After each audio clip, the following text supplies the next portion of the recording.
Good morning, good morning. Happy New Year to one and all. Happy New Year to all the viewers and everyone out there. 2023 is here with us and we are here with you. So a pleasant good morning. This is episode 2. This is season 2, episode 1 of Speaking Out, Exposing Corruption and Incompetence. Today, Wednesday, January the 4th, in the year of our Lord 2023. We are here, we are ready and ready to go. So Conway is already in the studio and we are ready and raring to go. We have so much to talk about this morning that we're going to run some time. So hope you have the time to listen to us. I'm not sure we're going to get everything through, but we're going to go as far as we can, and then we're going to make sure that at some subsequent time you have the information. You know, we weren't here last week, the 28th, because as I had indicated before when we had the last program on the 21st, I indicated that we would not be available on the 28th. Someone is saying here that no song. Melissa is saying that there's no song. Anybody else having that same problem? Let us know. I don't want to be speaking to myself. So if you can hear me, just indicate that you are you don't have a problem. Melissa, in the meanwhile, I will advise you to check your system and to see. Ron is saying no song as well. So let's see what is going on here, because they're saying no song. Andrew is saying song is okay. Some people say Joan is saying song is okay. So for those persons who indicated that they are not, there's no song, please check your system, because cousin Ron is saying no song. Melissa is saying no song, but everyone else is saying that they are hearing me loud and clear. So please check your system. Please check your system to make sure. Pam is saying no problem. Terence in Canada is saying he doesn't have a problem. So it must be a problem with the individual. So please check it. Please check it. We want you to be able to get the information. Now, you know, as I've said, everybody's saying loud and clear. Boom, loud and clear, say stand. Now, you know, we like to do the roll call. We came on, I was saying, we weren't on last week, the 28th, and people call and people message, they want to know what was going on. I'm glad that we have the interest, you know. It shows that the interest is there and people look forward. Already we can see the numbers are rapidly mounting for this first program for the new year. I want to again wish you all the best for 2023. I look forward to you continuing to support this program by your mere presence. You're supported by your mere presence, and we will continue to try to be here to give you the information. As I've said, we have so much to say. So much to say. Dudley, thank you. My friend from Dudley saying strength 5. That is police and military talk. Strength 5 is the highest strength you can get in voice communication in terms of audibility and all of that. So go try well. And you know, let me do the roll call this morning. So some people here very, very early. Number 1 this morning was Natasha B. Then we had Kudakwashi at 9:41. Natasha was at 9:37. Vibarcha came in number 3 this morning at 10:30. Then we had Matthew at 10:34. Princess E from Lamar Springs, 10:45. Yolanda, she came in at 10:46. Kevin, 10:47. Jakey, you came in at 10:47 as well. Then my friend Dudley out of Jamaica at 11:28. Isabella, 11:31. Philip, 11:32. That's Philip T. And then we had Philip E from Florida at 11:32 as well. Eric, reporting for duty, 8218 Constable, reporting for duty. You came in at 11:34. Trotty, you came in at 11. What? Trotty came in at 11:38. Barbara B at 11:42. Anthony J at 11:48. Tessa G, the real girl, Tessa, old force control rank, came in at 11:48. Granville came in at 11:53. Sagi from Barbies came in at 11:54. John C, regular, came in at, Patrick, you're not late really. We know doing the roll call. So you say that you're late at 12:09, but you're not really late. You got a 15 minutes grace period. Then we have John Har came in at 11:57. Winston from Ontario, Canada, at 11:58. Terrence came in at 11, came in just at 12 o'clock. 9795, he always reports his number. We had Ramesh, and we had a whole set of other people coming in. CC, you're a squaddy, man. Mark, we used to call you old TSU, man, 1972. McDonald, with my partner, man. Roberto Fleck came in. I think he's in Antigua. Then we had the secretary, always on time. We had Mark, Court, Melissa, Pam, Joan, Orin from the UK. Carl, my squaddy from Arizona. Ulrika regular came in as well. Then we have Doreen from Canada. Canty, welcome, Canty. Happy New Year to all of these people. Happy New Year to all of you. And you know the drill. Share. Neil, the one Diamond Star. Neil, welcome. Share the live. Let people know that we're on. Let them know that we're on to give you the credible information, to give you the real information, and to analyze some of these things that have been happening. And we have to analyze, and a lot has happened over the past 2 weeks. Enough things happened over the past 2 weeks that we need to analyze and give you the what we say will correct, and to give you a perspective as to what has been transpiring. You know, in the notification for the program, I said that we're going to discuss the shooting of this police corporal. So sad, so tragic. And we said we're going to deal with some other issues, including of shooting up outside a place in Movie Town there. We're going to go into these things. We're going to go into them, so stay tuned. And we have somebody from London here now. Is Regana from London just joining us. So stay tuned, spread the word, let them know that we are ready to go for this first episode of Speaking Out, Exposing Corruption and Incompetence in 2023. Now, we always want to give praise. You know, we always want to give praise and thanks to the Almighty for seeing us through 2022 and for seeing us into 2023. As you have said, a lot of people have not made it. And if you look back, you know, the year ended real tragically. As we said, we had a businessman in Dorman Street being murdered. And I saw yesterday that 2 persons are charged with that. And we hope is that the charge is not based on only a confession. Because having said that, only a few days before the end of the year, we saw 2. We're another case that was before the court. The man walked free. Again, no evidence. So, and you know, the police talk about the solving of crime. And let me understand, solving of crime is not just arresting and charging, you know. It's not just arresting and charging. You have to be able to successfully prosecute these people. And that is what has been lacking. People going to court, spending years in remand, and then they walk free. And judges had to remark that there was no evidence. And the prosecutors had to agree that there was no evidence in several of these cases. So don't come and tell us about your charge or you solve the crime. We want to see people being convicted. Lyndon from Patterson, New Jersey, welcome. And then we had some very notable passing at the end of the year and into the new year. Barbara Walters, if those of you know Barbara Walters, this used to be on one of the popular cable news channel, very popular journalist. She passed away recently. We had Black Stalin. Oh my God, one of my favorite Calypsonian. You know, the man sing, tonight the black man come out to party. Black Stalin passed away. And then he had a very beautiful song, The Caribbean Man. Black Stalin of Trinidad, he passed away recently too. Then, of course, we can't forget the greatest footballer, King Pele.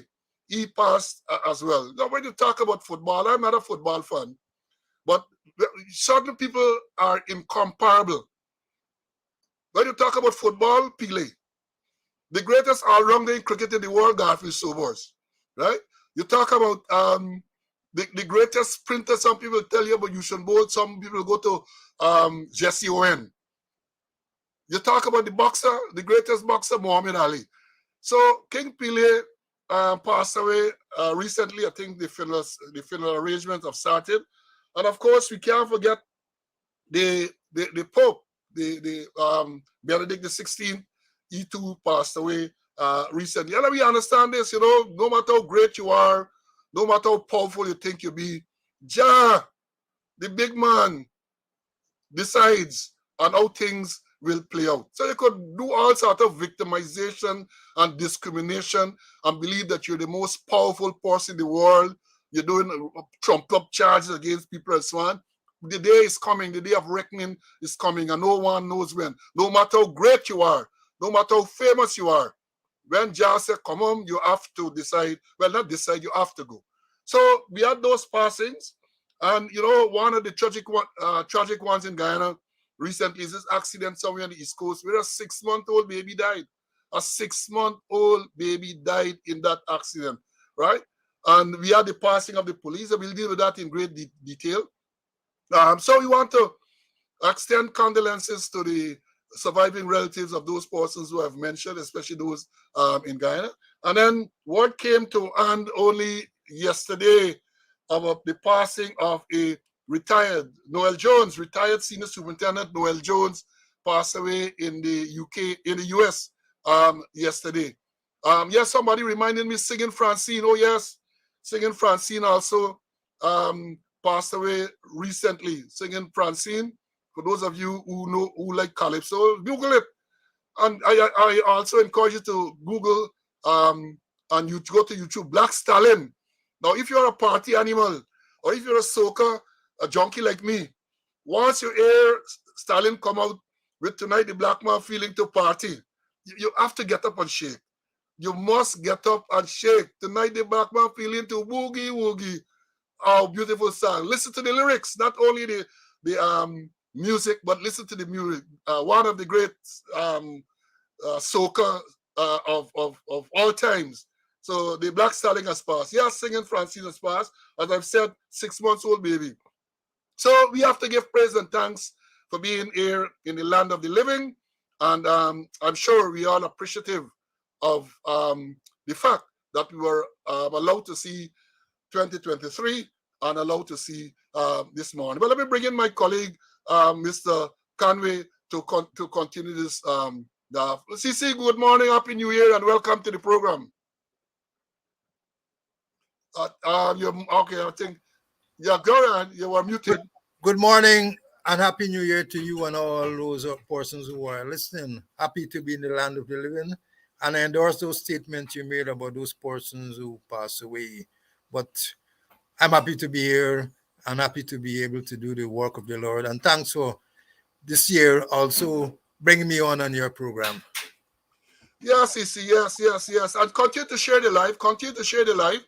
And while I'm at it, I've been encouraging you to go to YouTube and to subscribe to the channel. I have noted that many people have gone, but I suspect some of you have still not done so. So go to YouTube, subscribe to the channel so that you can look at all the old episodes.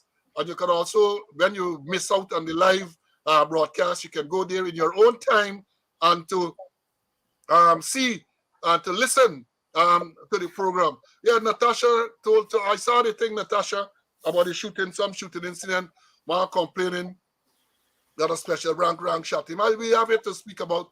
If time permits today, we're gonna talk about that. But yes, CC, good to be here this year, and we will continue. The program. Lado, you're late. Happy New Year, Lado, you're late. But all right, you'll be forgiven. We can't tell you what is a fine, but you are forgiven. But being forgiven doesn't mean that you ain't have to pay something. But welcome, Lado. Welcome. Now let me say this.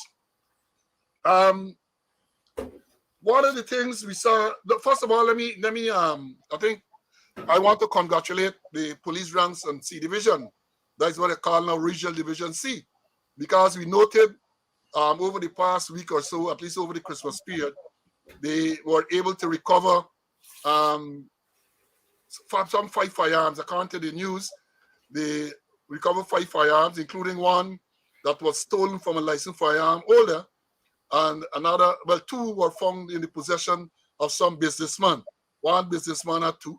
So there's Christmas time, and back in the day, you have to 2-gun kid. So one wasn't enough. One illegal firearm wasn't enough, according to the news. The allegation that he had 2 illegal firearms in his possession.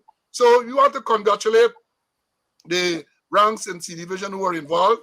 I think they were given an award for their efforts. And it is good when you see these things because there's so much negative in Guyana and the police force. So I think we owe it to them to highlight the very few positives that are made known from time to time. CC, I'm sure you'd want to say something to them. Yes, and I wish to congratulate them on the seizure of firearms and hope they continue it. Although there was an incident in Borbis that the police kept very quiet, where an officer lost a firearm during a fracas at, I think, Kanji. So they're very quiet on that. So they, with all they recover, another one has gone missing. Well, you know, that one, when I read the story, I said, well, this is carry on thing because it is saying that the officer was there with some other ranks. There was this fracas, you said, and it is reported that the officer handed over his pistol to another rank, a constable, I think. The officer who is in charge of this patrol handed over his service pistol to some constable and he went to intervene. I think people get lashed in the head with bottle, and a lot of violence. And when the dust settled, they couldn't find the pistol that the officer handed over to this rank. They said they recovered the magazine, but they couldn't find the pistol. So this got to be a carry-on story. The officer gave the constable the pistol to keep. Did you see that version? Yeah, I saw the version, and then I want to know, what about leadership? Why must the officer be involved actually when he has other ranks who could do the work? And sometimes you want to know whether it's true or not that he gave the constable the firearm to keep. Well, you're right. You see, these things are coming out there. You don't even get a proper version. And of course, the police corporate communication unit, and a lot of them lack credibility. So whenever they come out with any story, people don't believe what they're saying. But in this one, they're not saying anything. And then we had what appears to have been some big incident on Lambert Street around Christmas time. I saw a picture on social media of a set of police. I tried to count, I think it's like about 10 police stand up in front of a prominent business place on Lambert Street. I think it was Christmas Eve. Look, for the viewers who have not seen it, the people stand up in front of this place. And of course, you had two vehicles there, as we can see, at least two vehicles. And people are saying all kind of things. People saying that the police go for collect race, people go Christmas fret, all kind of things. I even read where people saying that the police went there and people from the city constabulary went there as well. The city constabulary ranks were turned away, empty-handed, but the police left with a small piece. All of these things. My Lord, what is going on? What is going on? These things are so disgraceful that people line up there, right? I can't understand. I see Barrett saying it was a regular. Yeah, look, let me understand this thing clearly. Let me understand. It's the imagery. Because, well, all right, the businessman might say, well, look, we can give you a raise for your Christmas, and I'm sure all the ranks will appreciate that. But it's how these things are done. It is how these things are done. People lining up there in the public for photographs to be taken, and then all sort of comments, derogatory, most of them are made. So let's understand. Bharat, so while it might be something that you get a little small piece, a little handshake at Christmas time, but it is the way how these things are done. There must be a more dignified way of doing things. And then you talk about the compromising of the whole situation. So let's understand what we're talking about here. And Cece, let me go straight into one of these main issues that we talk about. The death of this Detective Corporal Dwayne McPherson and Kishan Budberg at Huntley, Myconi, after midnight, half past midnight, All Year's night. So New Year's morning, half past the midnight hour on New Year's morning, you had this tragic incident. Cece, let me hear what you understand took place.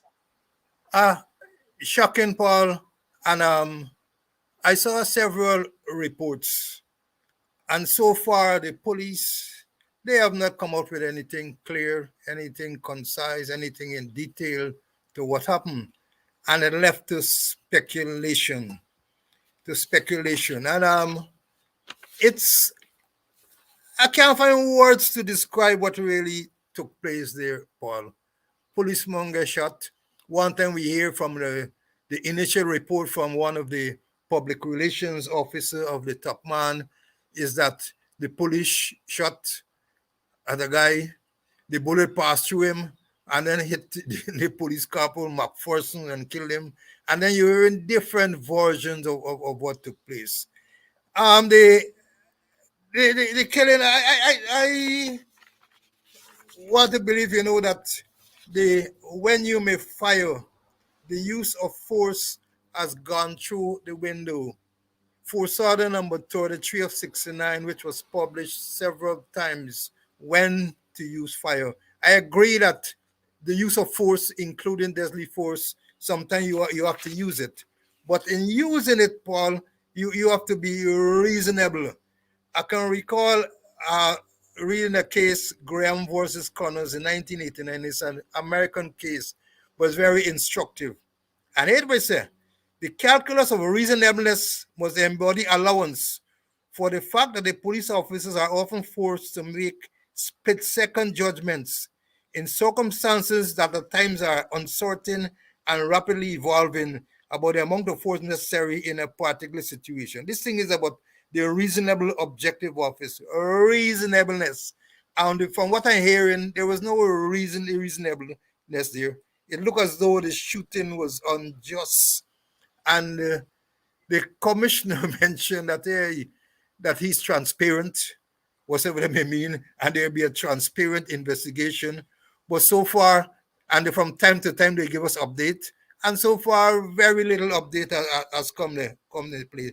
I think you read, Paul, sometime along the line is that they talk about the postmortem was done and what the postmortem revealed. Perhaps you could explain a bit about that. Yeah, I mean, this thing is shocking. Let me say this. Let me, for those people who don't know, let me give you a little background, because I made my name in the early days in the force by being a drill and a firearm instructor. So when you come to use of force and use of firearms, I think I know what I'm talking about.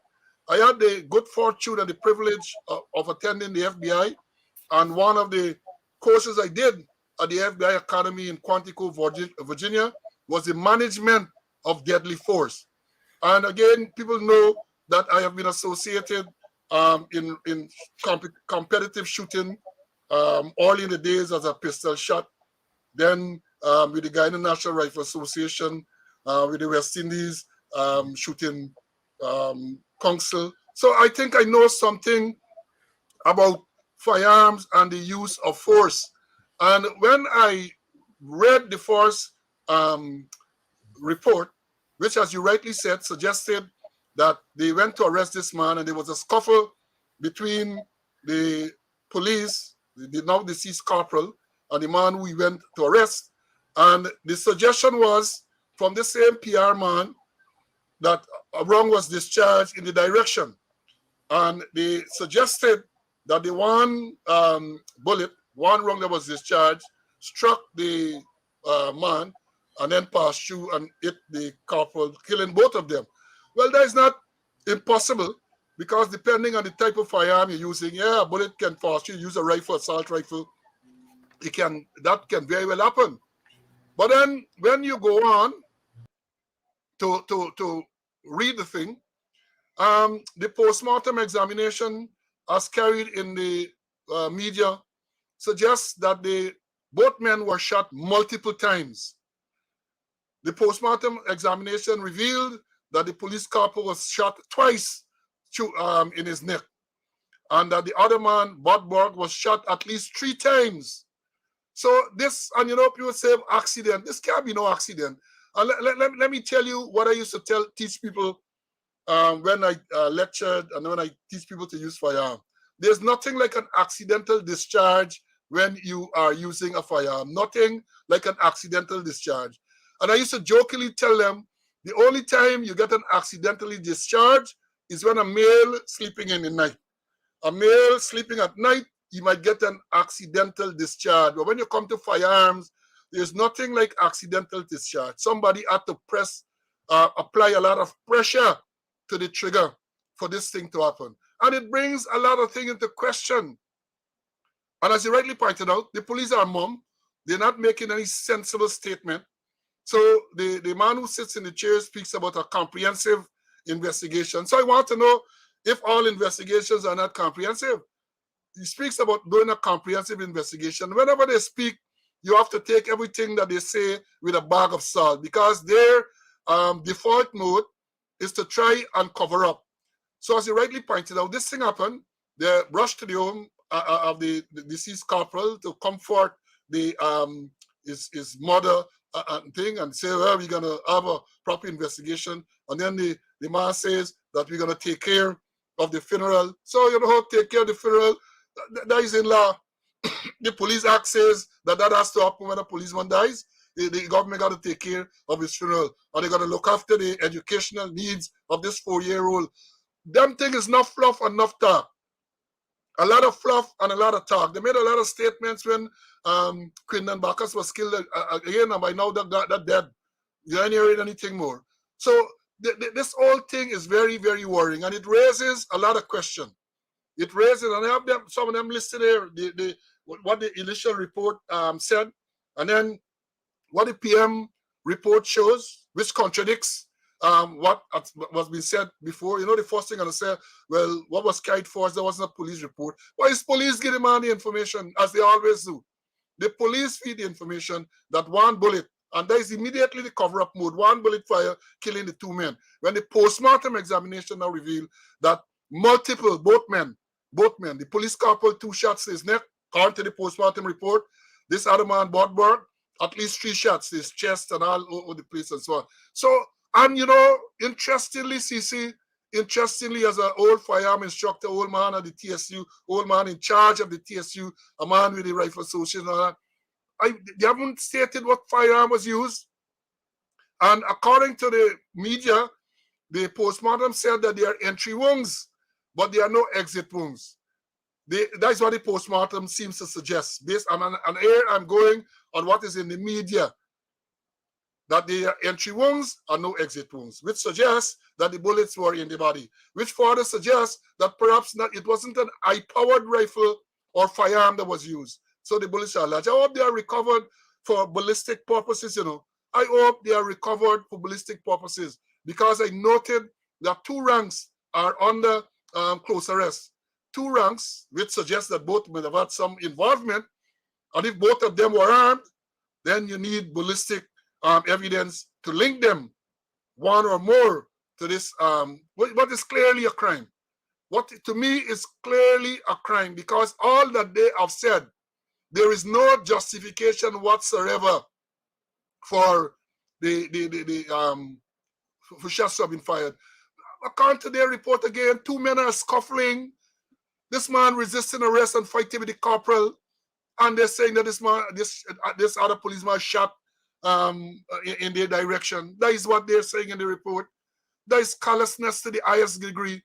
Shot under those circumstances. And even me, with all my marksman skill, would know that you can't shoot like that, because it's a fluid thing, men moving all over the place and so on. So this is really, really, and I would like to know, as I've said, what firearm was used. The answer yet, they have not indicated that yet. What type of firearm was issued to the ranks on duty? And of course, by now they ought to have known ballistic tests, which firearm fire, if it was more than one. And then now that you do the postmortem examination, you're supposed to know which firearm caused the death, firearm or firearms caused the death of these people. And this is a clear, color thing. This is so reckless that it got to be some murder. So reckless.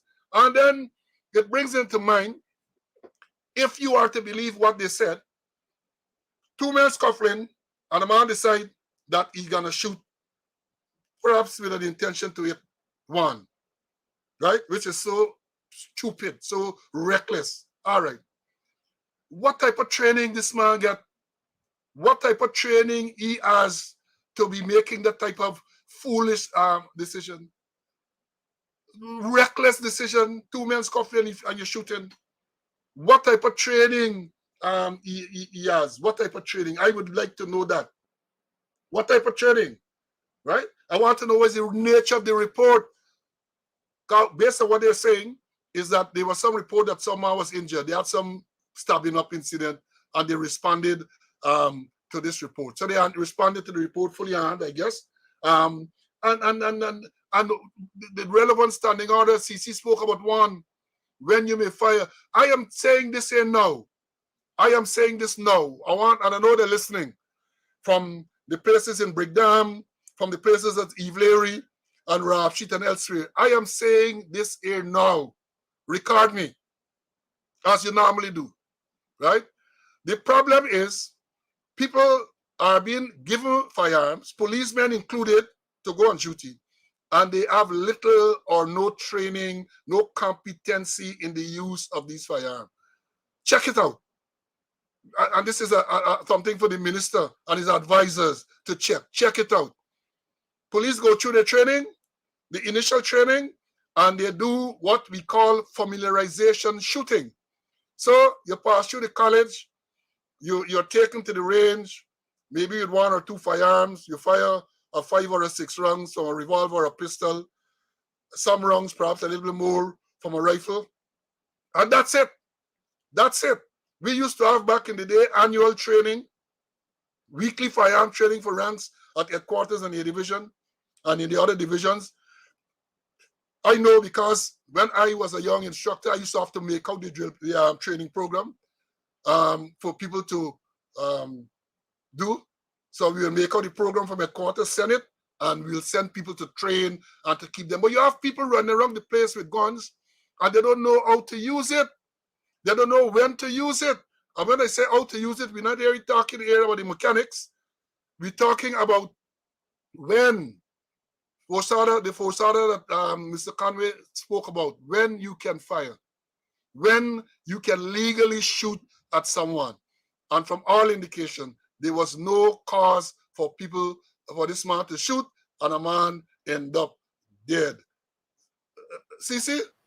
Let me just tell you about the Force Order 33 of 69, which was republished several times. It will say, when you attack and you apprehend serious danger to your person and are unable to defend yourself by any other means, when the property you are ordered to defend is attacked and you are unable to safeguard it by any other means, when attack is made to rescue persons held in lawful custody, when anyone is found committing or about to commit a felony, example burglary, shop breaking, house breaking, arson, larceny, and does not desist after warning and cannot be detained or arrested by any means, to prevent a police station or police outpost from being overrun when so ordered by a superior rank. And I don't like the last one. The last one really deals with maybe in terms of rights and case maybe, because if you given an order that is to shoot and it's not lawful, you're not to obey it, or you're just as guilty as the person who gave the order. But the thing is, Paul, that in my days, or it was in the regulation, when you uplift a firearm, for the matter, you have to write to when you may fire in your pocketbook. And when you uplift a firearm, you have to read the standing order 33 of 69, when you may fire. And an entry got to be made in the station diary saying it was read and explained to you, and you said you understand the nature of the document and you're being signed. So it's putting you on the guard. It's reminding you, the drill it in your head that I could have repeated without looking into my pocketbook. When you may fire is critical. And anytime you discharge any wrongs, you have to go to when you may fire. And if any one of those 6 can't cover you, you're in trouble. But and then what kind of weapon you're using? Is a patrol going on the thing with an AK-47? And Paul, even if I don't know what weapon was used, that is not clear. Even if a hyper weapon was used and he shoot a man, his neck is going to pass through and then end up elsewhere. So we don't know what kind of weapon was used. Was it a small arm? Was it an AK-47? Was it a 3.2 or 3.8? What did they use? You know, the whole thing stinks, Paul. And I don't know how that person can justify it. And I read in one of the reports, there were several reports where the rank say the release in the rank said he discharged a few rounds. What is a few rounds? And only that, after the man was injured, then and the policeman, they took away the policeman to the hospital. And when they returned, then they found the other man there. And according to a report that I read, where the constable say now that when he returned, he found his weapon under the house that he had earlier given to the couple. So it is a whole rigmarole story. Marie Paul. Nancy story, Nancy story. But you know, you said again. I said I spent, well, I think 19 years. My first 19 years of the force was at the TSU, from a constable to a superintendent, being the person in charge. And what you're saying about the fire orders is so correct. That when a rank fell in, the fire order had to be read to them. I remember a matter. I think I spoke about it on this program some time ago. With one, I think it's your squaddy. He was at the band room, tall red man. I think Skeet.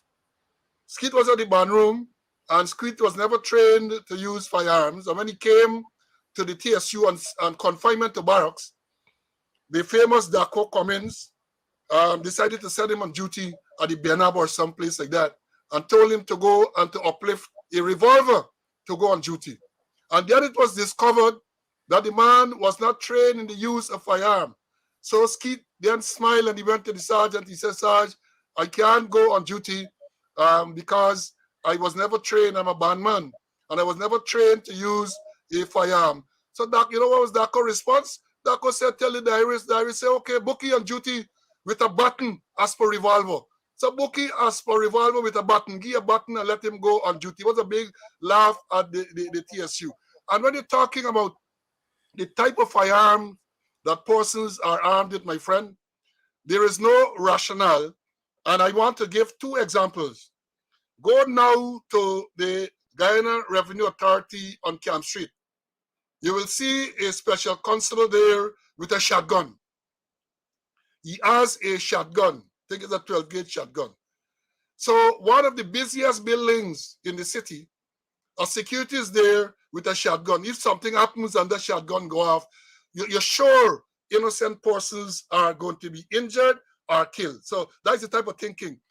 When you finish at GRA in Camp Street, drive to Brickdam at the NIS and go down at the back.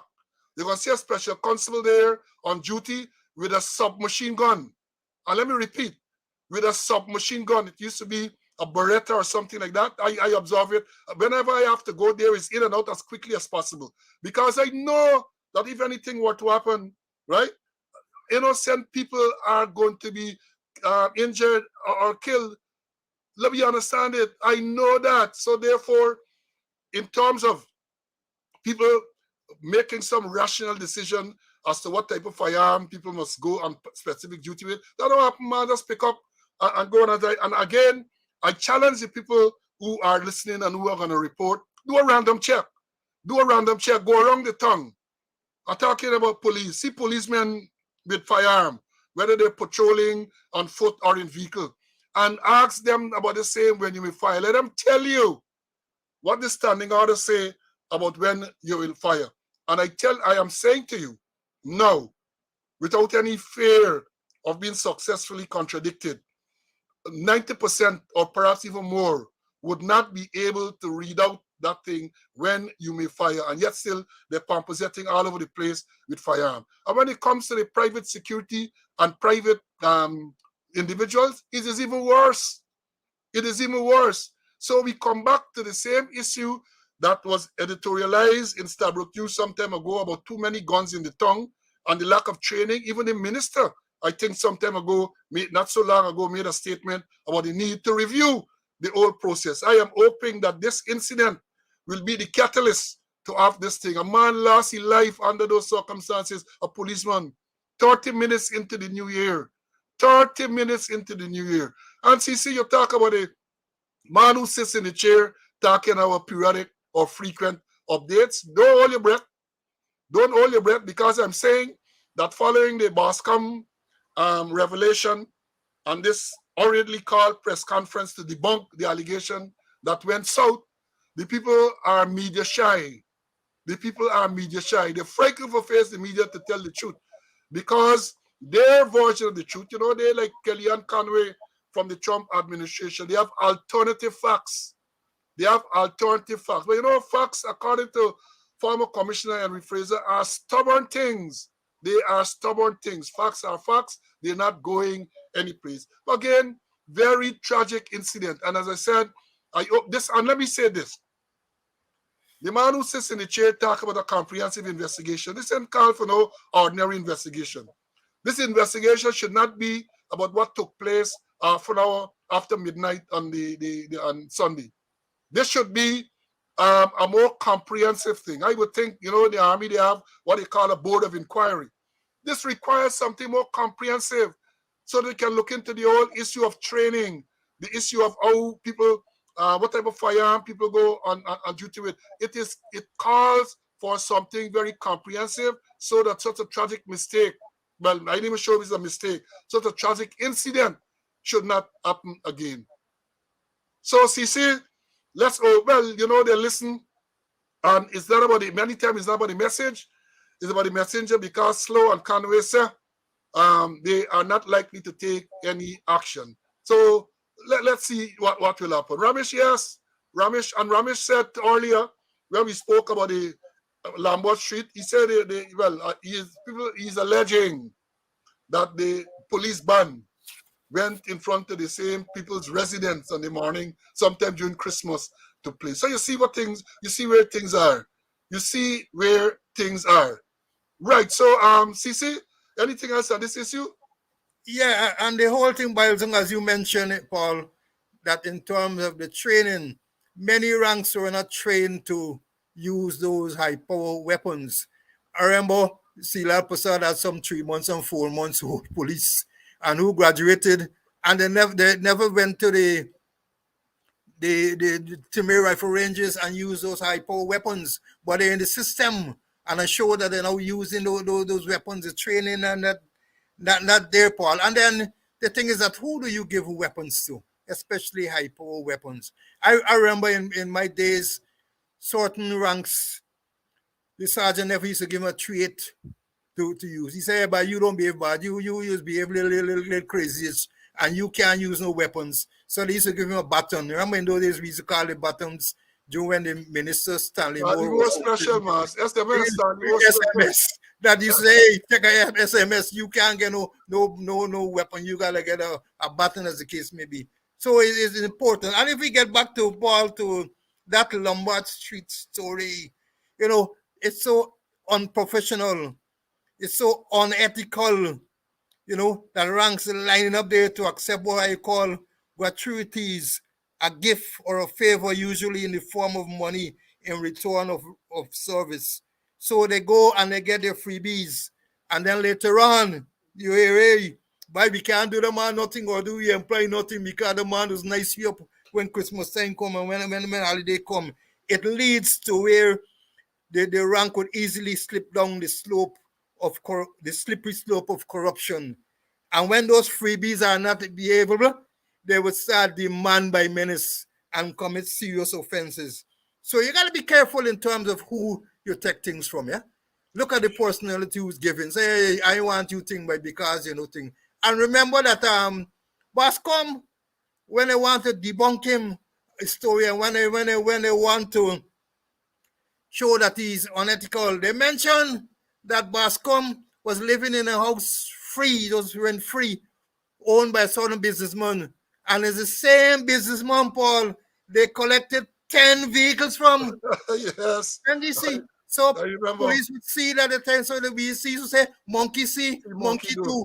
The Yes. top man taken, so me at the bottom I gonna take, and it opened the way to corruption. We gone down the slippery slope of corruption. I said just saw the police band playing in front of him. I said it was an allegation, and I'm being corrected here. Marcy, it's not an allegation. It was broadcast live.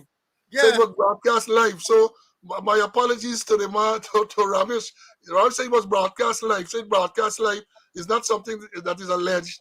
And let me say this, because you have you have all of these people that are described as jagabots, trench crapo, the amphibians, and we got a new category this year, the cocoa bellies, caca belly. But in New York, they just call it cocoa belly. You get the caca bellies. Let me say this to them. But I recognize when I was at operations, I recognize the problem you have with persons in the force using firearms.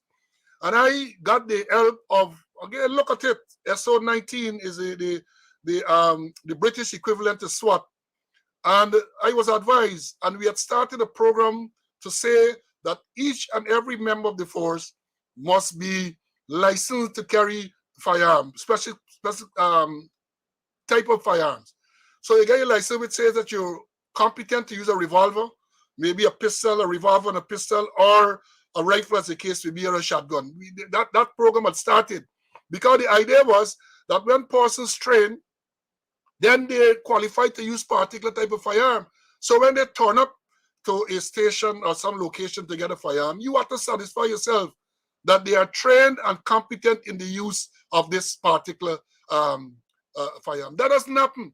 That did not go anywhere because, the people at the top at the time, Green was the commissioner at the time, I think they didn't really get the buy-in to fast track such an arrangement. So now you still have a situation where, and again, I am challenging them, check randomly, minister, advisors, check randomly with the policemen. Go right now to the policemen outside of the Home Affairs who are on duty there and ask them when last they had any training in the firearm that they are using there, when last they fire.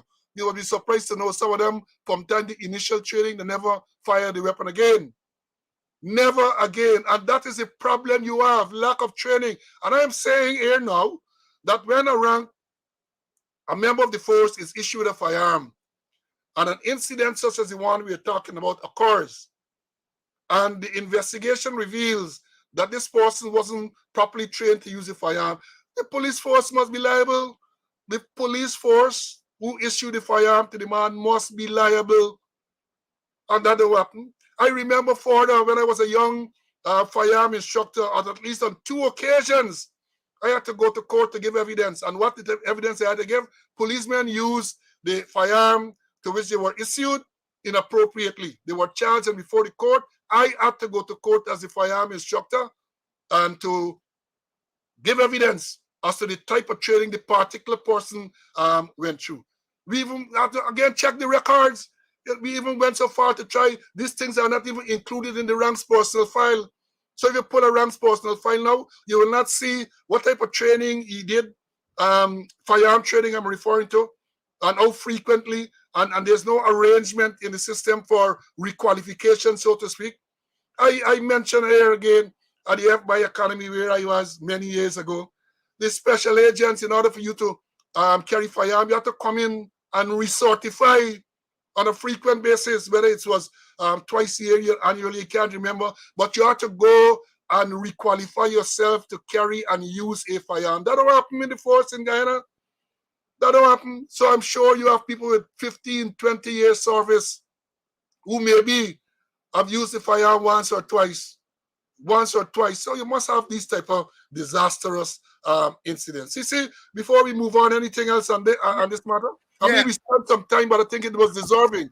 A man has lost his life innocently, and therefore we needed to spend time on it. Yes. I want to make the point that the police from time to time will have to use force, including deadly force. But the thing is that the use of force has got to be reasonable. And here is what a use of force expert in the wiki said.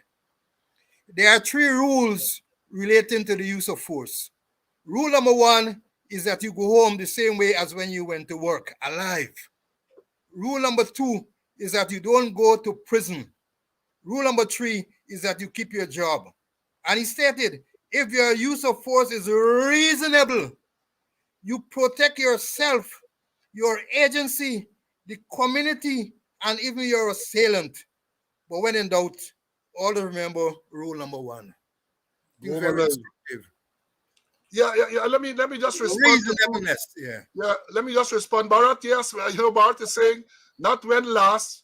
We said ask them when last they used the firearm, or when last they was trained. So he's saying that don't ask them when last, ask them if they ever had any training with the firearm that is being used. Good question to ask. If they ever had any training in the firearm. And then Roy is saying here, sometimes these things that I talk about, that's me, about issue with firearm, you can't believe. It's unbelievable. As an ex-policeman, I was given that information before going out on duty with firearm. So true. So true, but all of these things have slipped through the crack, Roy. They don't help me any longer, and you don't have competent people there to deal with these things.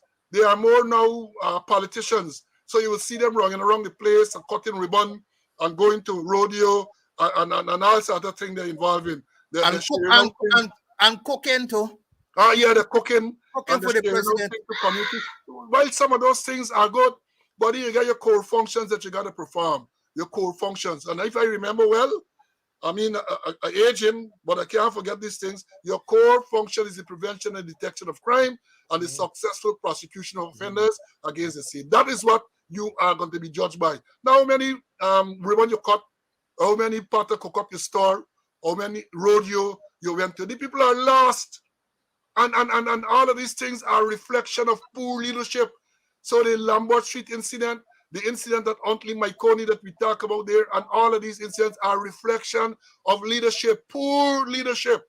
And we have, and they will tell you that they have so many qualified, and there's no doubt you have a lot of people with paper, cargage. They got to UG, they get degrees, diplomas, and all kind of things. So I think the brain power is there. The brain power is there, but it's the leadership to pull it all together, to get the necessary synergies to make sure that there are significant improvements in these things. And some of these things are so basic. Some of these things are so basic that one wonders why they cannot be implemented. And you know, one of the things they want to offer why they cannot be implemented is because your mobility or your upward mobility in the organization is no longer dependent on competence. So when you get disciplinary charges, when you get all them charges, that would not affect your upward mobility, and that is part of the problem. That is so. Like when you had, for example, we had a one-off payout. President make big announcement. All members of the force, joint services getting 1 month bonus. Part of the problem. So therefore, you have people are not incentivized to work. So it's across the board. So whether you perform or not, you're getting your thing. Whether you've been on sick leave for 48 days during the course of the year, or perhaps all half year, all them getting. And again, I want them to challenge it, because if you recall, some years ago when Commodore Best was the chief of staff of the Guided Defense Force, he saw the same problem. I said, well, how can you be giving money to officers and these people who are working? And he decided arbitrarily to withhold the money from some people. And they went to court. They took him to court and won, because they say when the 1 month was issued by the president, no such conditions were attached. And therefore, the chief of staff had no authority to attach such conditions. So it's an old problem you have. This thing is old problem. See? Yeah, Paul. And coming back to when they have these issues, police run, they duck and hide, they don't come forward with any kind of clear information. They're doing that, and you can't get away from that. You can't be like Shadow and say the man in the mirror is not me, or Shaggy say it wasn't me, or like Michael Jackson say Billie Jean was not my girl and Jade is not my son. Or you gotta be like Bob Marley and come over and say, I shot the sheriff, but I didn't shoot the deputy. Come forward. Like Larry Lewis, you tell us, you open your chest and you say, chest and take the iron ball. I say, me a culpo, Open your chest and take the iron ball. Exactly. Yeah, they're running and ducking, and it's not going good for the public image. It's not doing good for public confidence in the police force. When you're not talking, you're not giving the real facts, the public will not have any confidence in you, and they're not going to come forward and give you any information. Because the public believe you're trying to cover up. And Yeah. therefore, when all of these time elapse, whatever you come up with, they just cook up something there. They just cook up something. But let me move on. Maybe at some stage we'll revisit again. Yeah. The next thing, say with the same gun theme. I read on social media and in the mainstream media where there was New Year's morning, some big set of shooting at Movie Tongue Mall. And what I read there is a cause again for alarm. Because according to the newspaper, some two businessmen, brothers, licensed firearm holders, parked the car in front of some place, a no parking place, and blocked the place. The security guard came and asked them to remove. They did not remove. I want them to take an NSC bottle, lash the security guard with the bottle. And then this mechanic who was in this car came out and they claimed that he fired shots. And people in the crowd, they're saying they had about 200 persons there, discharged fired rounds. The mechanic was shot 3 times. I think he's now hospitalized, bullet hole in the car and so on. And the police saying that when they processed the scene sometime after, they found at least 20 empty casing there. Among the empty casing was a few 40 caliber. Well, let me tell you again, as a man who know about gun and a man who been in the system for all these years, when you hear 40, you gotta worry, because I don't think 40 caliber is a caliber that is issued to many people. You know, the normal thing is 3.2 and now 9mm. I know some people get 4.5, but 40 is something between a 9mm and a 4.5. And back in the day, back in the troubled times, whenever you went to a scene of a murder and you found a 4.0 empty casing or that evidence that a 4.0 pistol was used, you're almost certain phantom was involved. So to hear that 40 empty casing or casings were found at this movie tongue is indeed worrying. This is cowboy, men in the crowd, everybody licking shot, about 20 casings were recovered. So CC, did you see that? What are your views, my brother? Yeah, I see it, and just like you, I say Phantom is back, Roger Khan and people may be back. You know, the thing is, Paul, that how some of those men got license for their firearm. We read some time ago, a couple of weeks ago, where Barber in Canal number 2 was a licensed firearm holder. How these men get license because they operate in a little tin shop somewhere along the place that they get things. Well, still take a pin, man. Take a pin. I can't allow you to go forward asking a question. How they get? You know about the run-ins. You wrote about the run-ins at the place in Brickdam, at the place in Chandapal Drive. You identify these places on Young Street. So that is how they get these firearm. Big money passing in many cases. And Paul, you're talking about the run-ins, the multi-million-dollar run-ins. Understand through a source that the firearm board has been established or about to be established. And one of the main actors in the run-ins would be a senior member on the board. So maybe they're legalizing the run-ins. So here you have, based on what you're telling me now, the firearm board is supposed to be resuscitated, and a man who they're in the run-ins, this illegal run-ins dealing with firearms is supposed to be on the board. So it looks like this board gonna get Sherwood hands, man. Yeah. Like this board gonna get Sherwood hands. Yeah. But look, I mean, we laugh at these things, yeah, but these things are so serious. And then, you know, something that would have slipped by. When you read the same incident about the movie tongue, they say that the car that they went there with had what we would normally call trade plate. Yeah? They say the car had trade plate. Again, that is part of the lawlessness. That is the part, what we call trade plate, the law refers to as a dealer's plate. A dealer's plate. And a dealer's plate, if you read the law, I think it's somewhere around Section 20 of the Motor Vehicle and Road Traffic Act, if my memory serves me correct. It tells you that a dealer's plate, the purpose of a dealer's plate is to make sure that the dealer can move the vehicle to get it registered. So the fact that people went there Old Year's night into New Year's morning with dealer's plate means they're driving a car that is not registered. Yeah. Because if it registered, it would not have a dealer's plate. And again, if I remember correctly, a dealer's plate is for the calendar year. So that once midnight and Old Year's night come, that dealer's plate is no longer valid. And I'm sure these investigators who investigating and can look at all of that, you know, whether they know or whether they know and they don't care, that is a problem that you have.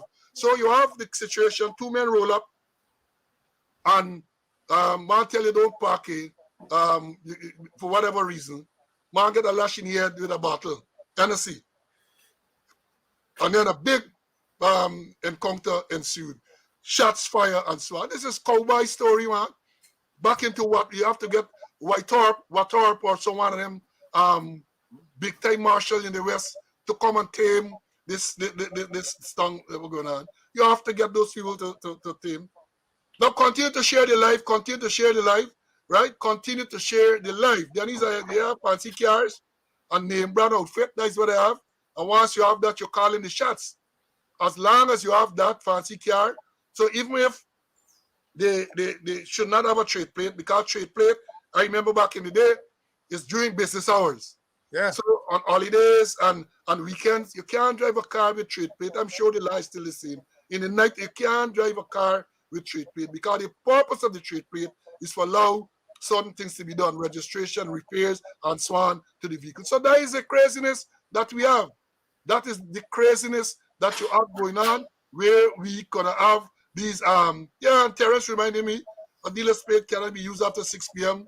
on the given day. I know that, Terence, I know that, but whether these people who are in the system now know it is another question. And even if they know it, whether they would want to enforce, because when these people rolling around with fancy car and name brand outfit, many times the police are compromised, so they can't get it. And Michael, you're asking how these young kids get um, license to carry firearm. It's part of the corruption in the process. And even with the licensing board, that if it is reestablished, the minister has the final say. I wrote about that some time ago. The Minister of Home Affairs has the final say, and the Commissioner of Police is merely administrative now. So you ain't gonna say in this thing once it go to them, go to the board sends it to the minister makes his comments and send it to the comments. So I guess the comments you're gonna make is to say approve or not approve and send it through to the thing, right? So I see Ramesh saying the thing, trade plate, yeah, yeah. And you know, interestingly, when trade plates were being issued, the plates that were issued to any entity was a limited number. A limited number, that's what the law said. So it's not a wholesale thing. Men now going, I don't even think they issue any longer. Men just go and write something on a piece of cardboard, and that's it. That is the lawlessness. And these are the people talking about tourism, and they're talking about inviting people to come. People want to come to any lawless place. People want to come to any lawless place. So again, the incident. Then we have same with the same gun team, the same gun theme. The 11 firearms stolen from a security company. 11 firearms, according to the report, stolen from Radar Security Company. I think they had office somewhere in Carmichael Street. And according to the report, 2 single barrel shotguns, 4 9mm pistols, and 4 9mm pistols, and 5.32 pistols were stolen, along with 25 12 gauge cartridges, 538.32 ammunition, and 18 9mm were stolen from the security company. Well, what type of arrangement they have for this custody of this weapon? That somebody can go, one or more persons can go there and steal 11. And interestingly, I don't think the police made some statement up to now. Again, you can't hold your breath expecting anything from them, but no proper indication as to what's going on. A lot of craziness. So, what type of security this thing had? That people can go in there and carry away 11 firearms. Wait, they don't get CCTV. This thing and there ain't no real, I would say, strong box with iron bar and all this everything. What is going on, Mr. Conway? Help me out here, man. By persons getting security status too easily. Something you want to know, how come a man get permission to become a security, to run a security service? As you mentioned, in this modern age, no cameras, no cameras. The thing is shocking. Is really shocking. And what checks do the police make? I think once a year, by now they would send out something to everybody, a one covering letter covering everybody, saying that the the person is going to come and check, and they must make the firearm available, and that the head of the security must be present there, and the persons who they have doing the checks, doing the I can't even call it audits. There are some persons who I can't even describe them, go just going about and maybe they're just signing up and no proper checks, no impromptu visits, no surprise visits to those locations once a year, check, and that's the end of it. Ridiculous, Paul. Ridiculous. Well, before we go on again, continue to share the live. Continue to share the live. And then let me say happy New Year to a regular Adi Mac from New York, and John Knights, old police John. I see John on the live. Happy New Year to you guys, and happy New Year to all of those persons who are here. Now, CC, let me tell you this about this private security arrangement. It is lawless. It has become very, very lawless. And the question is, 11 firearms are stolen from this company. I want to know if there's a ratio of firearms to a company. So if the company has 100 security guards, how you determine how many firearms they should have? Because remember, as I know it, it's not all the security officers are supposed to carry firearm. In order for you to carry firearm with a security company, you have to be a supernumerary constable. You have to be a supernumerary constable to carry and use a firearm. I remember an experience I had when I was Commander A Division. There was a particular security company. They had firearms, and one of the persons working with them was working in Sophia when they reported a shotgun that he was armed with was stolen, taken away from him. Well, we investigated, only to discover that the person to whom the firearm was issued was not a supernumerary constable. We investigated and we discovered that what the man did was to just, when we get a job, and you would go and pick up somebody, because you want to lose the money. Because I know what has happened. If they charge the person $100,000 for the service, they pay the security a $2 or a $10. Right? So they were more interested in getting the job, and whether they had qualified persons or not, that wasn't the matter. So we investigate. So then I caused an audit to be done on the firearms. I remember well, the man from Alberton Garden, the officer there, was instructed. Then we realized that they said 2 revolvers could not have been accounted for. So in addition to the shotgun that was stolen, 2 revolvers. In one case, they claimed that the man to whom it was issued went for lunch across the river. He put it under a cushion in the chair, and when he was ready to get back to work, the firearm was missing. The other incident, they claimed the office was somewhere in Regent Street, and they mistakenly, and listen to this is what they claimed, they mistakenly dumped the firearm along with the garbage. That is what they claim. So immediately I instructed that all the firearms issued to that company, should be seized, and we should satisfy ourselves that they had proper system in place for storage and issue and all of that. And buddy, I could tell you, see, once that action was taken, I get called from all over. People from Rap Sheet calling, everybody from the thing calling. But in them days, I had a strong and supportive commissioner by the name of Winston Felix. And I told her, Winston, we can't allow this to happen. I'm not going to take any pressure. We are going to ensure that there is a proper system in place. And we allowed. And of course, I understand it was there. And I think at some stage when I moved, they might have given back the fire. So you have this type of lawlessness. I don't think they have a system. And I dare them again to challenge that. To say how you determine how many and what type of firearms are issued to any particular security company. It would appear as though the people make an application, we want 10 revolvers, we want 10 pistols, we want 10 assault rifles they get now, and they just say, all right, maybe, as you say, as part of this corrupt process, they are given. So all of those things you have to look at, Minister. Advisors to the ministry, you have to tell them, we talk about a comprehensive review of the entire process. How can 11 firearms, and you have to assume that they are in the hands of persons who should not even get them, because they were stolen. Where will they end up? So I would hope, among other things, that they make diligent efforts to recover those firearms, and they do an audit of the entire system, not only with this one security company, but all the security companies, because you might very well find others have lost firearms too. Others have firearms missing. And they have not reported it.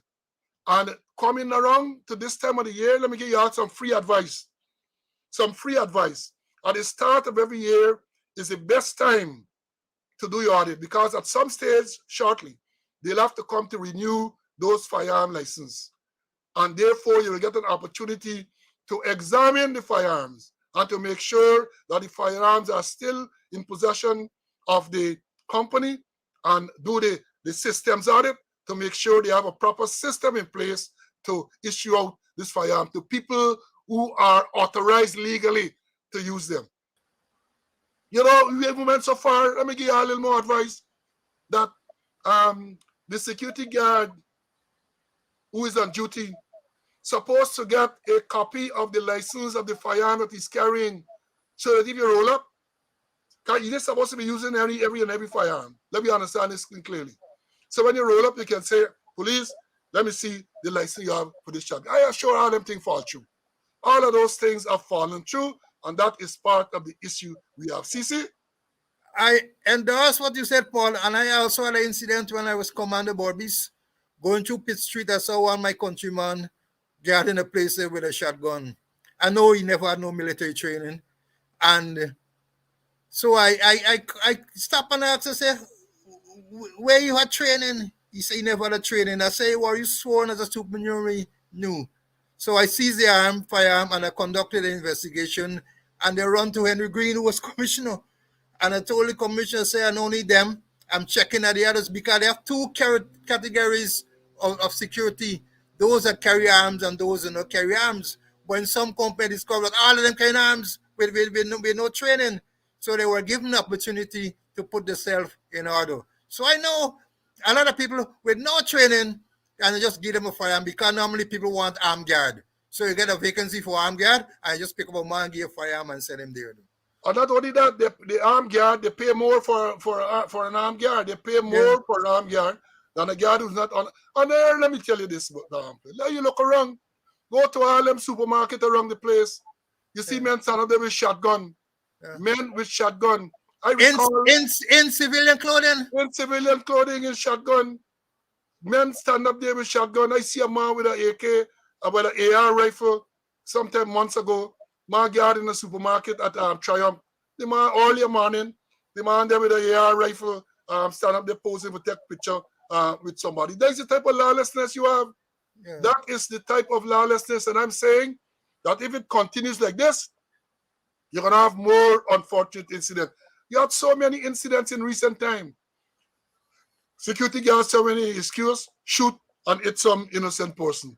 A few weeks ago, just before Christmas, somewhere in the East Bank, security guard again, some are running, you open fire and shoot. So it's now in the police.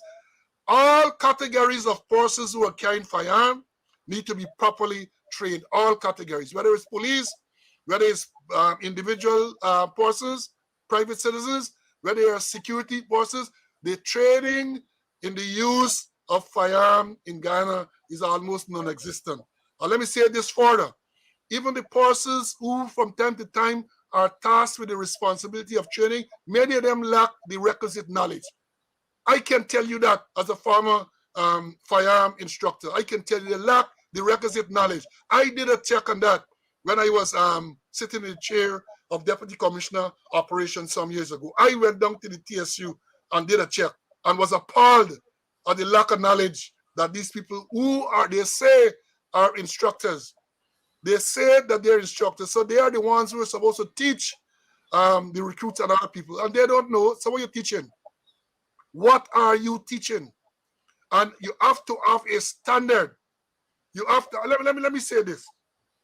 I like to relate these experiences. People know I used to be with the West Indies Cricket Board, traveling all around the Caribbean as a security manager. I went to St. Lucia and some ranks there, police ranks used to work as close protection officers. And I got to understand that I used to shoot. Well, I just shoot. I get the label as a marksman and all these type of things. So they made an arrangement for me to go to a range at night. And I went to the range at night. You pay your money to bust some rounds and so on, give you firearm. And let me tell you this, notwithstanding my background, I had to sit in a class and go through the paces for them to satisfy themselves that I have been properly instructed in the use of firearm. Like if as a recruit, you gotta go through it. You gotta go through it. I went to England. The same thing. I was taken to a range in England, and at the time I was at the police staff college, and the people took me. You gotta go through the paces. At the FBI Academy, where I did a course in deadly forces, before you pick up a gun to shoot, you gotta go through and make sure you understand this thing not happening, Diana. This thing don't happen, and that is part of the problem. No training, no a rudimentary thing at the start when you get a firearm, or if you're a recruit when you join the force, and for years after, decades after, no follow-up training, and that is a big part of the problem. Anything else on this one, CC? Yeah, we need to do some forward thinking, Remember, a set of AK-47 disappeared from the GDF, and we had what went on the East Coast and elsewhere with those gunmen. And now 11 disappear. You need to do some thinking. Perhaps it's a plan that things might happen. Hope that things will happen like when those Well, AK-47. I hope they're doing that. I hope they're doing that. Bonita, you're saying that we should be paid for consultative service to Ghana. Girl, the last time they decided to give you a stipend for the work that we were doing to help them, we end up with some trumped up charges. Me, Mr. Conway, and some others with some trumped up charges, which are still going through the process in court. So we don't want, no, we don't want nothing. We satisfied with the little pittance that we earned. We are contented, people. We are contented. Eric is saying that we can teach all day, nothing is going to change in Guyana. I mean, it's a sad statement, but we will continue to do what we think is the important thing because we know they're listening. And to be fair to them, we know that they have taken action in some of the things that we have spoken about on this program. We know that they take action. So let me hope that the saner heads will prevail and they will look at that as well. Now, I want to move on to this. Somebody asked that we should talk something about the State House incident. Over 3 weeks now, I guess. Again, blackout is another RSS report, confidential. You left for the A, Paul. I report that vowel. The RSS report, you're hearing nothing more about that. That seems to have died a natural death. They say it's confidential. But let me say this. It would appear as though they are, well, let me put it this way. When the incident was first reported, I think it was on the 15th of December, they said this man went into the place and the man attacked the guard, injuring the police rank. He gave a 5 stab in the neck or something like that. About the body, the man relieved another guard of the firearm and discharged rounds and the man gets shot. That is what we were led to believe. But based on what was said initially, I formed the impression, that is me, I don't know what impression you formed, but I formed the impression that this man was a damn slacker to allow a civilian to walk off the road and come up to you and stab you.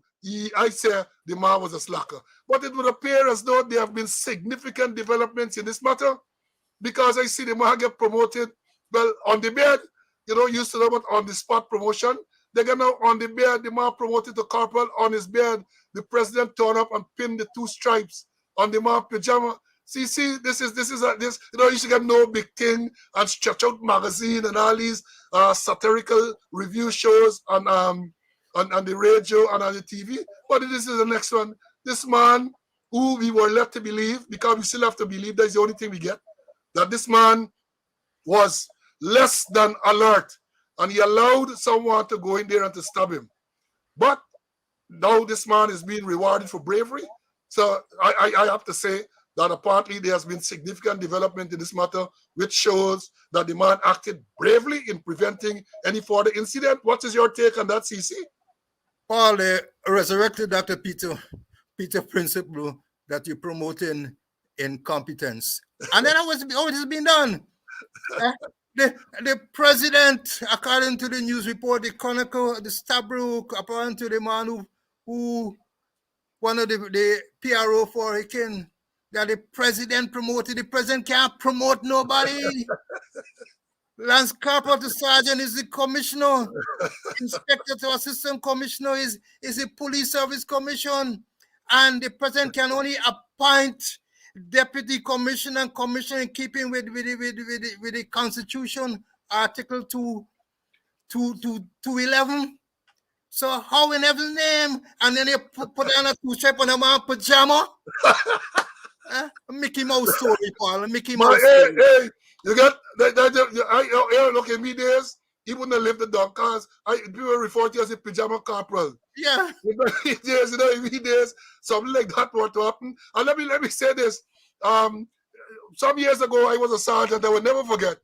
You might remember, I got a squaddy named Welch. I think his number was 9473 or something like that. And then you had Prophet 8622, the late Christopher Prophet from TSU. I was on the highway on duty, and the night actually reading the news that this corporal demoted and the next constable promoted. Welch did something wrong. And Joe Sam, who was the officer in charge, was told to parade Welch in front of the commissioner. I think it must have been Ragabir. No, before Ragabir time. Okay. It was before Ragabir, so it had to be Barker or Fraser. Okay. By the time Ragabir became commissioner, I was already an officer. Inspector was inspector when I was a sergeant on the highway working at Bamia toll gate. Okay. And you know what took place there? They took Prophet up as a constable. They took Welch up into the commissioner's office as a corporal, and they took off the two stripes from Welch and put it on Prophet. And even though Prophet wasn't allowed to live that down, so you get promoted like that, he wasn't allowed to live it down at the TSU. We said, we recognize you as no damn corporal. Nice way stripe you get on there and the type of thing. So I could imagine back in the day, this man would get two stripe on the pajama, might have been known as the pajama corporal. You say, you're pajama corporal, you can't talk to me. But then it brings the bigger issue into question. On what, promotion, and this is a big mistake again in the police force. If anybody do management, human resource management, will understand that when a person is promoted, the person should be promoted based on his ability to perform in the level that he's promoted to. So you can be a good constable, but you might be assessed that you don't have leadership qualities. So we can't put you as a supervisor. You can be a good inspector, but it can be assessed that you don't have officer qualities. You can't supervise, because once you get stripes and you get stars and you get PIP, it's because you're assessed to be able to perform at the higher level. So this man get promoted on the hospital bed there. I don't know what assessment they make. And that is a big part of the problem in the force as well. So when you want to reward a man, there is no increment scheme as there used to be long ago. So you can get an increment and he gets a financial reward on his salary every month. You want to reward him, so you give two stripes. And therefore, sometimes you can't even perform at that level. And I wrote about it because in in August of 2020, shortly after the government came into power, they recruited some men off the road. And those people were recruited in August of 2020, and in September, they were promoted to sergeant. Sergeants, yeah. September, they were promoted to sergeant. And so therefore, when you have incidents like these occurring at the State House and elsewhere, I think you can't be too surprised, because what qualification? You just promote a man just like that. And that is what you have. You said Peter, principal. That is what is happening. You're promoting people and they're not capable of performing at those levels. And you can see daily in the force. Look at the man who sits in the chair. The man Frank will face the media. Frank will face the media to give them a rundown of what transpired. And that is part of the problem. The force, it is my view that a big problem in the force is that the force is poorly led. You have good officers, don't get me wrong. You have good officers, you have good inspectors, you have good subordinate officers. True. An organization like the force requires inspirational leadership from the people in senior position. You have to have inspirational leadership from people in senior position. Unless you have that, you're not going any place. You're going to have these one-off incidents that people report positively, as we did earlier with the recovery of the firearm and so on, but they're going to be far apart, because I said this from all the information that is coming to hand. The force is demoralized.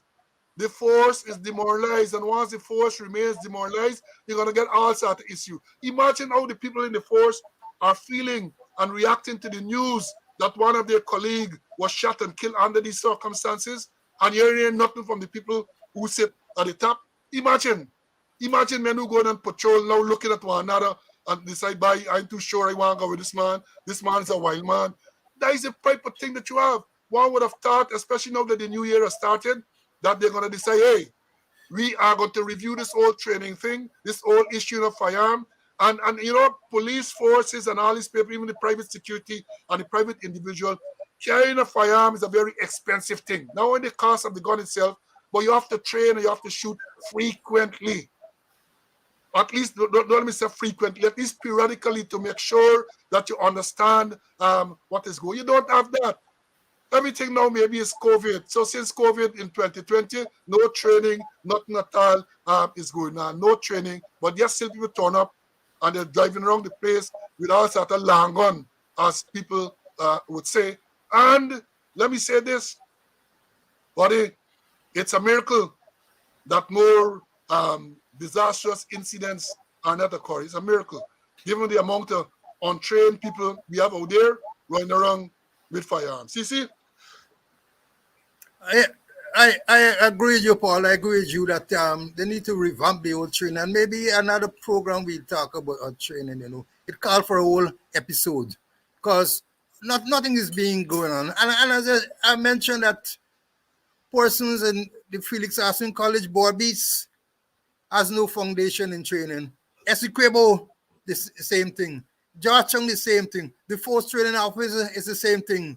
And if you look at it, not a woman in charge and not a female instructor. So the whole thing needs to be revamped. All the programs and so forth, they need to revamp. Sit down and seriously study what they should do about training.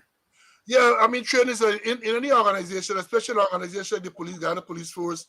You got to train the people. You have to train, as I've said before. If you fail to train people in the use of firearm and they go out there and they kill people, then the organization, the government should be held liable. The government should be held liable. So we are waiting. I'm waiting to hear what they will eventually say about this death of this corporal, this tragic death of the corporal and the other man as well. Because Yeah. the story that was related by the man's mother is a chilling story. Yeah. The woman says that they, following the shooting, they picked up the corporal, and they, of course, they maybe rushed him to get medical attention, and they left the injured man right there. Yeah. She had a royal run around now to get help. When eventually she'd get some car about 4 hours after. Yeah. About 4 hours after, before she was able to get some car to take the man. Chase you out the police station. Well, see, when I heard that part, I was so incensed. She's claiming, and look, let me tell you something. When you listen to these people, you know that they don't have any reason to lie. Mm-hmm. She went to the police station to tell them she's son injured. She said that chase out the station and lock the door, lock the gate. Yeah. Mm-hmm. The chase out and lock the gate. I see somebody say my first life experience in the program. A lot of eye-opening revelations. My art after you two widely read and experienced core cues. Good information and sensitization. Very good program. Thank you, Squaddy. Thank you, Miss Squaddy. The man who write the thing is Miss Squaddy there. I recognize your name. Thank you very much, man. And we invite you to listen to the live programs, because once you listen to the live programs, then you can make a contribution such as you just did. I mean, it's good to go back on YouTube and to look at it, but YouTube don't give you the opportunity to make these live comments so we can respond to them. Now, as we attempt to close off this morning's program, one of the things I want to tell you, you would have seen that on a few occasions, we put up some graphic. We put up pictures of the Lambert Street. We put up pictures of the deceased police corporal. We're trying to do some other stuff this year. Play a few short videos and to put pictures. You gotta be, as I said, this is the second season, and we are doing our level best to make the program more interesting. So this year is going to be even more interesting than last year. Some of you might find that difficult, given the fact that last year's program was so interesting. And this from the comments. It's not me. I know the bigging up myself. I ain't bumping my gum. That's what people are saying. People have been reaching out to say that they love the program. They love the information. As Ms. Scotty just said, it's the first time he's experiencing the program live.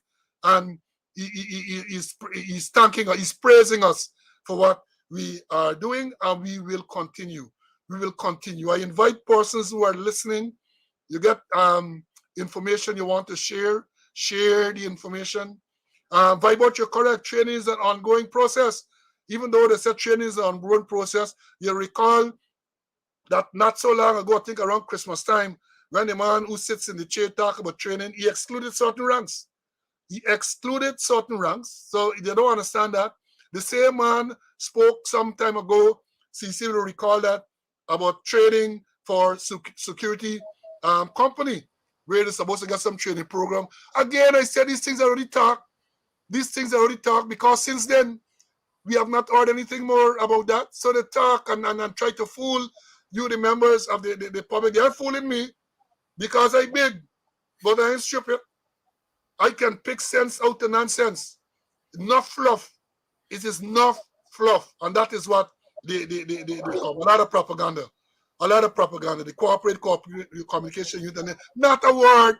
You got a Soku incident where they arrest the liar. Not a peak. Right? You get this firearm, 11 firearm. Not a peak. You get incident at the official residence of the president. Right? Nothing. People hearing nothing. People left to speculate. And despite all the editorials in the newspaper, all the letters where people are calling them out, they just sit down there and they ain't saying nothing.